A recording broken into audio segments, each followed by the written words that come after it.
Okay, challenge natin ngayon is ano nga ba? Papaano ko ito mapapaahon dito sa parking lot kasi nga paahon ang labas nitong parking lot, tapos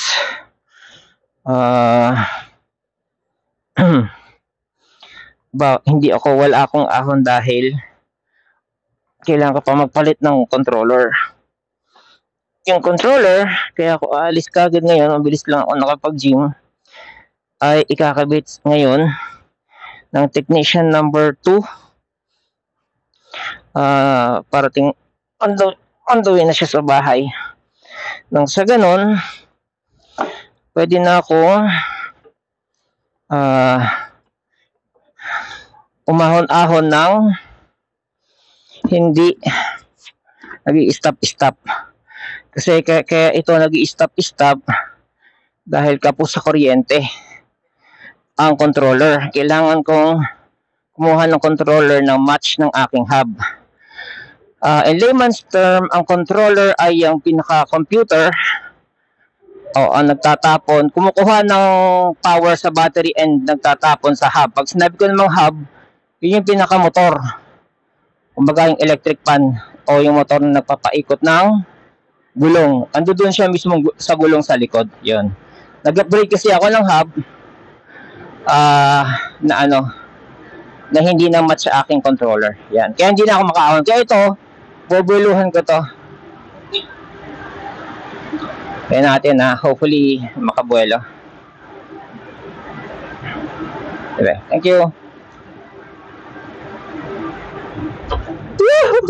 Nakabuelo, thank you. Nakabuelo. Kasi kung hindi, mga 20 stop yan siguro.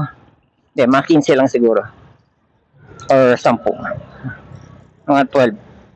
Basta, depende sa sa kapit ng hile. Pero once na maging successful without hiccup yung installation namin mamaya ni Joe.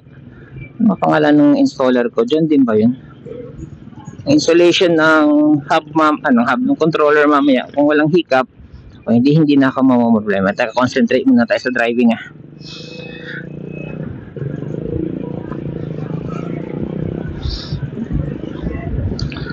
Ayan.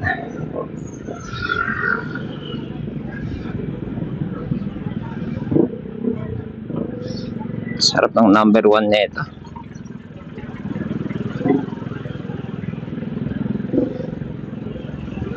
At saka medyo komportable na pala siya. Komportable na siya dahil sa sa bagong suspension. Ayan.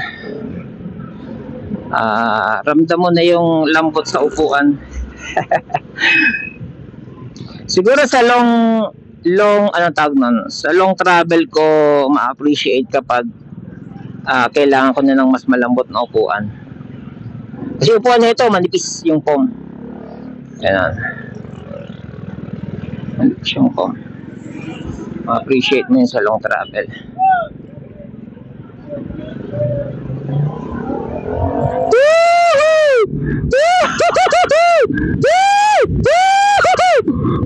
Sarap, hinihila ka lang, hihilahin ka pa.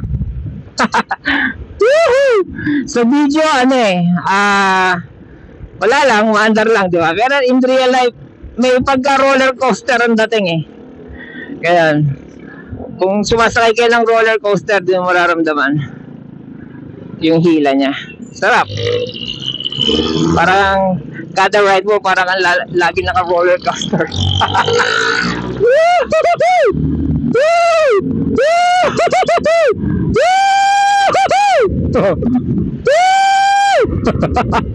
Nag-tres ako.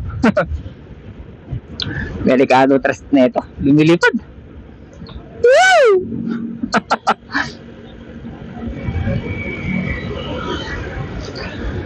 Sarap.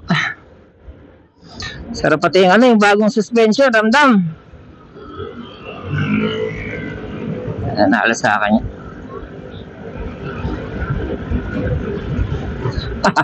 Pero again, life is more precious than race.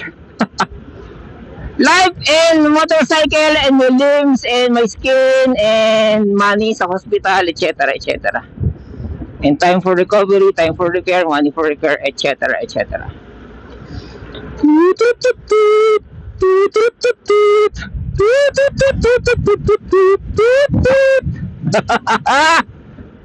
Sarap!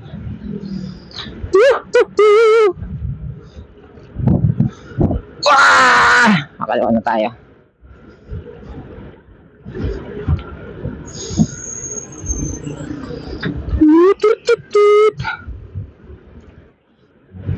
Na tayo kumaliwa sa unahan.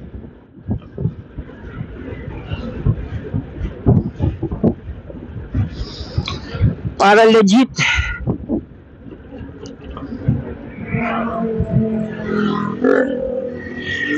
Ayan, pag i-U-turn ka or kakaliwa, lilingon ka pa rin sa likod. Kasi may blind spot pa rin yung ano eh. May blind spot pa rin yung tawag na ito. May blind spot pa rin yung salamin, yung side mirror yan. May blind. Sarap! Sarap ng response. Alam mo yan, pag meron kang ano, yung inuutusan na bata, o usually bata lang masunurin eh. Kung tanda ko, tigas na ulo eh. Pag may inuutusan ka yung, ito hugasan mo to ha, o hinugasan pa. O, ito walisan mo to, pa, hinugasan. Winalisan pa. Ito, iligpit mo to, tupi mo to, pa, tinupi, gano'n. Ano pa, kuya, ano pa, sir, ano pa, tito, ano pa, ano. Parang gano'n yung response nito pag hinila mo yung silinyador. Bang! Hila talaga. Nakakatuwa. So, ano tayo ngayon? Pak. Oh, kapatid niya yun. Shucks. So, ano tayo ngayon? Hindi tayo. Lambot na ng shocks niya. Default pa yon yung Motaro. Default pa yon. Saya. Kaya makaka-appreciate nito si teacher. Siya lang kasi nagre-reklamo sa shocks. Ako, nireklamo ba ako sa shocks?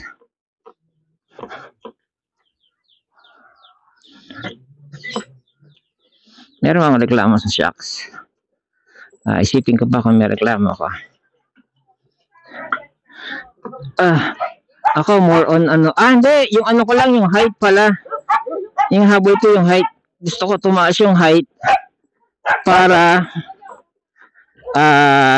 hindi sasayad sa ano, sa humps. Yon.